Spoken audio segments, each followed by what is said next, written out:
Old Red was a little old leathery can toad from a Queensland town close to Rainbow Beach. His life was full of fun and surprises, as he was an imaginative yet oddly eccentric fellow.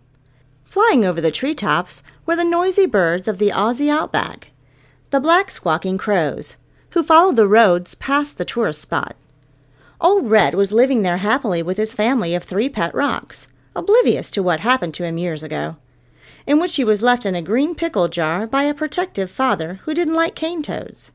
After the family left, a local resident at Mungindi came by and cleaned up the rubbish papers next to the picnic area and found a pickle jar, and emptied the jar out and stepped on the cane toad, Red. Later that night, a red-headed girl was very angry at her father and wrote a story to help her curb her anxiety about what would happen to the trapped cane toad. The story goes like this. He'd hopped along the tourist roads at night. The direction that car lights offered him no clue how fast the cars were traveling. He guessed it was very, very fast, as the animal casualties on the road were still available in bits and pieces. The crows came past in flights of dozens or so birds. Soon, to break away from their flock, and a single crow or two would land close to Old Red and begin tearing away at pieces of dried insects, or find old pieces of trash, such as last night's old hamburger wrappers, where cheese and sauce was dribbled on the ripped wrappers. The crows were not picky and regularly flew into the border town to pick out rubbish from the garbage bins, left out on service day. Lunchtime, they flew into the schoolyards and waited for the children to throw food their way, and they'd fight with each other. One of the many reasons why the older children would get the younger kids to throw their lunch at the crows, as the younger children soon learned to eat their lunch and feed the crows, only the unwanted bits, at every start of a school year cycle. These black crows, who had learned to eat old cane toad carcasses off the roads, turned Old Red's stomach, as he knew how they would eat him one day if he didn't get out of the way of one of those cars at night heading to one of the 2 Mungindi pubs.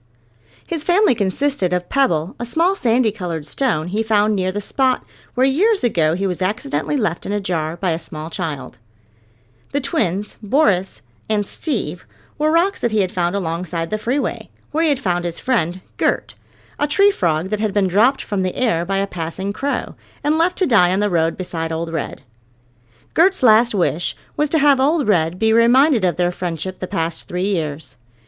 Being a new mother, Gert had found him alone in the Australian bush as a tiny lonely cane toad, and raised him with her other children, 12 tiny tadpoles in a pool. Gert's family of adopted toad and her children, the surviving frogs, had gone their separate way, as some went to live in the ponds found in some of the border towns' backyards. Some had been taken by fish when they were tiny tadpoles. 3 closest frog siblings had stayed with Gert and Red for many months before they, too, went to find other waterways to build a life around for a brown native frog in the Australian bush. Gert was never very far away and stayed in the old native tree closest to the Mungindi 1-ton post icon. Old Red had lost Gert a year and a half back, and his favorite place to hide was Gert's favorite sleeping place, in between a giant native tree and a small shrub with old spindly thorns. To look out for small young hands that could grab you without notice if you weren't paying attention to your surroundings. Old Red had a recurring dream of a red-headed child grabbing him and squeezing him into a green pickle jar.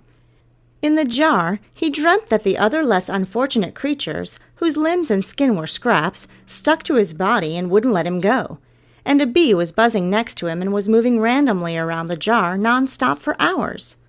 I'd say the last night of capture could have been a dinner consisting of a lizard and a bee. The night Old Red was discarded beside the old bench, close to the Mungindi 1-ton post. He lay trapped in a green pickle jar for hours in the sun, where the local flies rallied around him waiting to find a way in and lay eggs on an expired toad.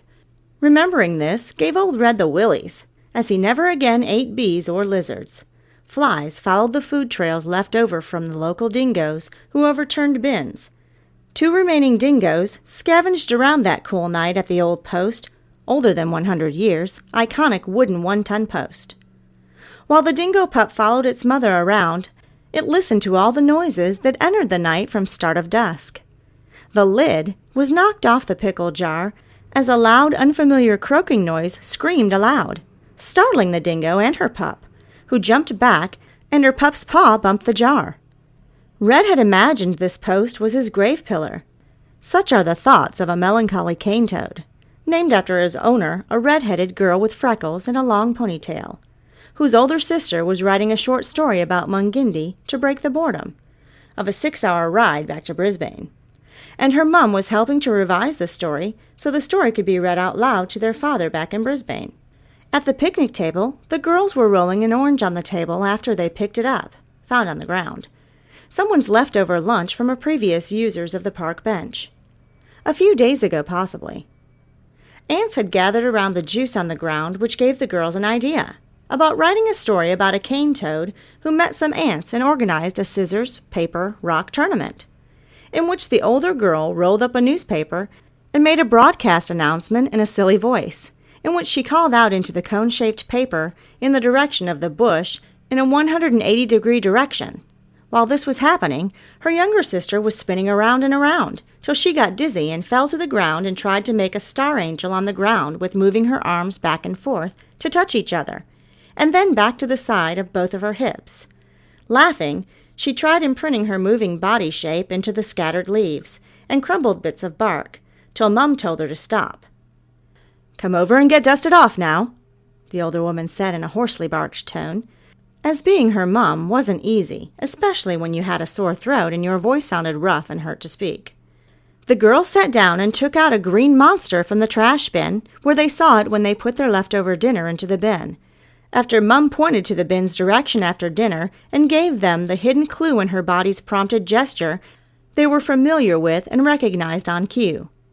Mum then saw what the girls had taken out, prompted another gesture with her shoulders and pointer finger, which instinctively told them, without saying a word, to wash it before they played with it, as the girls were getting ready for a game.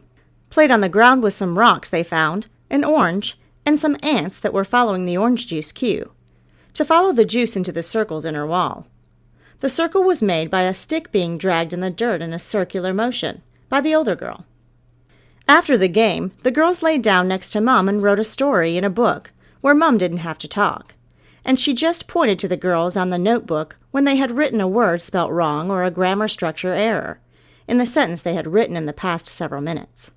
A check would happen every 15 minutes after that. This is how the story ended up after a few revisions and was continued to be altered on after they left the picnic area and forgot the poor cane toad. The old envelope belonging to Old Red was written in his 8-year-old owner's hand. For years this envelope had been kept in an ant's chamber where Old Red goes to hide away from the midday sun. The temperature can get to over 40 degrees, and Old Red fondly keeps his old paper envelope to remind him of those weeks he was kept prisoner in a green jar. It was written the same day in the car. A family was traveling to visit a tourist attraction 6 kilometers outside the small border town called Mungindi. The writing was messy and written with bad spelling errors that had been corrected by the girl's mother, trying to entertain her daughter in the 7-hour drive from Brisbane to Mungindi Caravan Park, where they would sleep that night in a hired van. The girl with her older sister had left the envelope near the pickle jar, where their dad had told them to leave it, for he told the girls that cane toads are poisonous, and an Australian pest brought into the country to help stop the spread of a sugarcane beetle pest, over 70 years ago. The pair didn't really care and told Dad to leave them be. Later that day, the family had a quiet chicken lunch at the Mungindi Post, picnicking area. Dad got out the guitar and sang a song about Mungindi, as this was his town where he grew up as a child and moved to the city when he was 13. The end of the written story that the second family read at the post stop later that day. Mum packed away the picnic hamper contents and put them in the back of the car. While this was happening, the other members of the family were looking around for rocks to draw small faces on, for Mum to judge who drew the most funniest face. The girls were later told to be quiet while Mum and Dad read their part of the newspaper they had bought back in Brisbane the night before they left the hotel room they had booked for 3 days.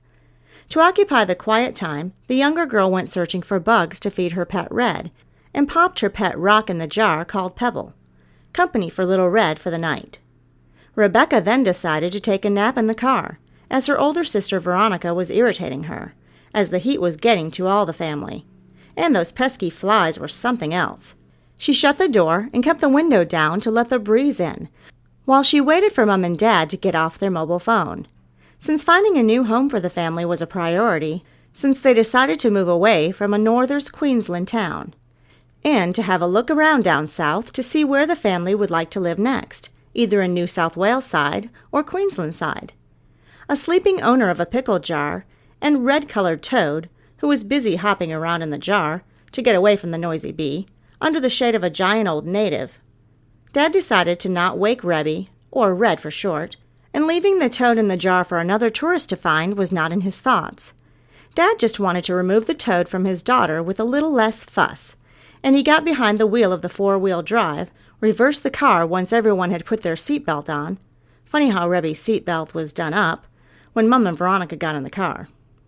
Jack McGuire left the car parked, and within half an hour had hired a caravan for the overnight stay, but decided to cancel the van and drive back to Brisbane for a rental house that had been offered to the family if they could pay a bond deposit to hold the property by midday the next day.